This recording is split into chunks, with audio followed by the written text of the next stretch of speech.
मैं धन संग्रह आदि का विरोधी नहीं हूं, न धन कमाने का विरोधी हूं। आप जैसे धन संग्रह भी करते हो वैसे अध्यात्म संग्रह भी करना आवश्यक है। क्यों आवश्यक है? आपके शरीर में पंच महाभूत हैं। इन पंच महाभूतों को अपने मूल से मिलना जरूरी है। ये शरीर वाला आकाश यदि बाहर वाले आकाश से नहीं मिलेगा तो शरीर नष्ट हो जाएगा। ये शरीर वाली वायु यदि बाहर वाले वायु से नहीं मिलेगी तो शरीर नष्ट हो जाएगा। ये शरीर वाली अग्नि यदि बाहर की अग्नि सूर्य आदि सी अग्नि से नहीं, शरीर नष्ट हो जाएगा। ये अंदर वाला जल यदि बाहर वाले जल से नहीं मिलेगा, इसको मुलाकात नहीं होती रहेगी तो शरीर नष्ट हो जाएगा। ये शरीर में जो पृथ्वी का अंश है, यदि बाहर वाली पृथ्वी से इसकी मुलाकात नहीं होगी तो ये शरीर नष्ट हो जाएगा।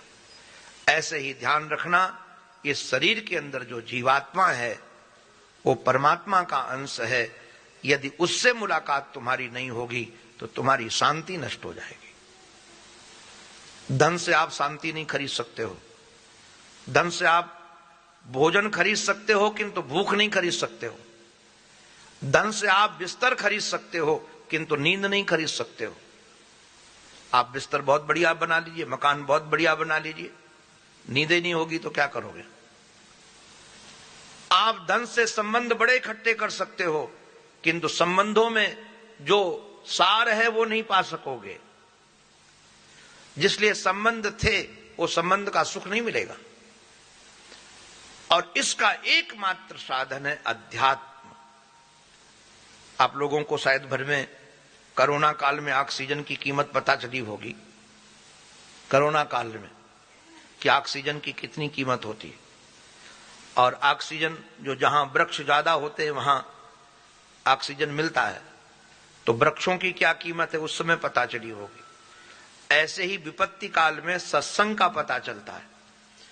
ये जीवन जीने के सूत्र देते हैं। और दुनिया में ऐसा कोई व्यक्ति नहीं है जो विपत्ति ना आए, आने वाली ही है। किसी को आज आएगी, किसी को कल आएगी, किसी को परसों आएगी। और कोई विपत्ति नहीं तो जिनसे आप बहुत प्रेम करते हो वो आपको छोड़कर जाने वाले हैं।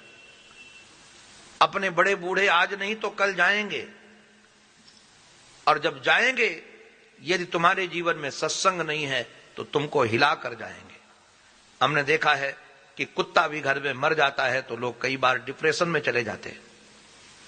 बड़े बूढ़ों को जाने के बाद हमने कितने लोगों को डिप्रेशन में जाते हुए देखा।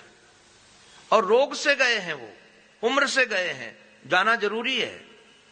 इन सब से यदि आपको बचना है तो अध्यात्म का अवलंबन चाहिए ही चाहिए।